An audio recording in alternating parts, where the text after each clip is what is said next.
আজকে অনেক বছর যাবৎ আমি আমার একটা পছন্দের মাছ খাইতে পারি না।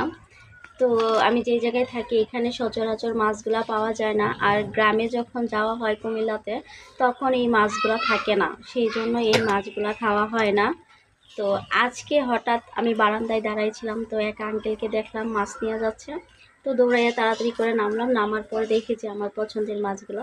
তো আমি সাথে সাথেই এই মাছগুলো কিনে আনছি। তো আপনাদের সাথে শেয়ার করি আজকে কি মাছ কিনে আনলাম। হচ্ছে আমার পছন্দের মাছ, এইগুলা বিলের মাছ আমার অনেক অনেক পছন্দ।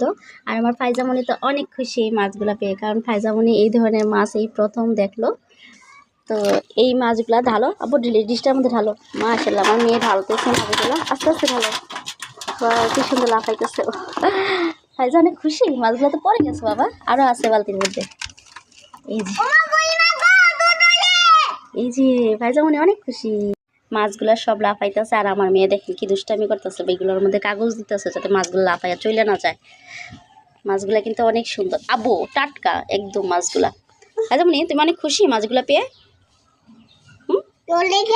চলে গেছে। এই কার কার এই বিলের মাছগুলো অনেক পছন্দ কমেন্ট করে বলবেন। আব্বু দাঁড়াও মা, এটা কাগজ দিলে নষ্ট হয়ে যাবে। আমার মেয়ে অনেক দুষ্টামি করতেছে। তো যারা শহরে থাকে তারা কিন্তু এই মাছগুলা সচরাচর খাইতে পারে না।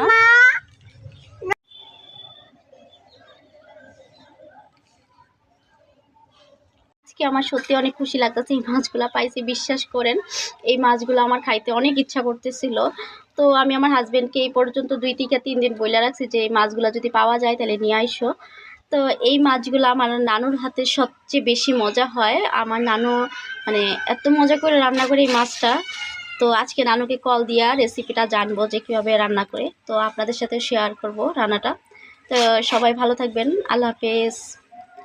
মাছগুলা মা লাফায় চলে যাচ্ছে।